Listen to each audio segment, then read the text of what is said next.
അപ്പം നമുക്ക് കുറച്ച് മിമിക്രി കലാകാരന്മാരെ പരിചയപ്പെട്ടാലോ? നമ്മുടെ ആർട്ടിസ്റ്റ് വാ. ഇത് നമ്മുടെ ശംഖു ആർട്ടിസ്റ്റ് നമ്പർ 1. ശംഖു എന്താ മിമിക്രി ചെയ്യാൻ പോന്നെ? പശുവിൻ്റെയോ? ഒന്ന് കാണിച്ചേ.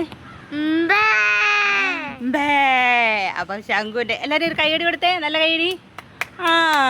അപ്പം ഓൾ ദി ബെസ്റ്റ്. അടുത്ത കണ്ടസ്റ്റന്റ് വരൂ. കമോൺ ആർന.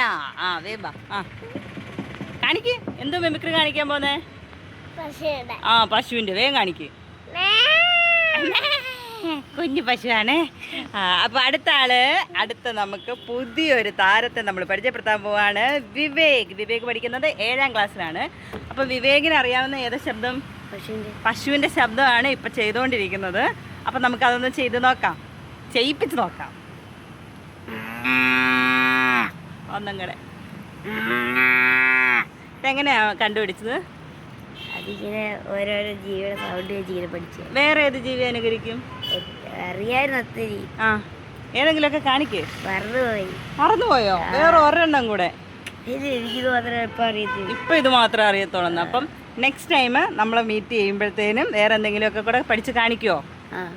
ഏതെങ്കിലും ആക്ടേഴ്സിൻ്റെയോ എന്തെങ്കിലും അറിയോ? ഒന്നും അറിയത്തില്ല. അപ്പോൾ നല്ലതാണ്. നിങ്ങൾക്കൊക്കെ ഇഷ്ടപ്പെട്ടെങ്കിൽ കമൻറ്റ് ചെയ്യണം, ലൈക്ക് ചെയ്യണം, സബ്സ്ക്രൈബ് ചെയ്യണം. അപ്പം ഏത് കലാകാരിയാണ് നിങ്ങൾക്ക് ഇഷ്ടപ്പെട്ടതെന്ന് കമൻറ്റ് ചെയ്യണം കേട്ടോ. അമ്പലത്തിലൊക്കെ വെച്ച് നമുക്ക് ചെയ്തു നോക്കാം കേട്ടോ. അപ്പം ശരി, tata, bye bye. Bye Shankhu, Tata.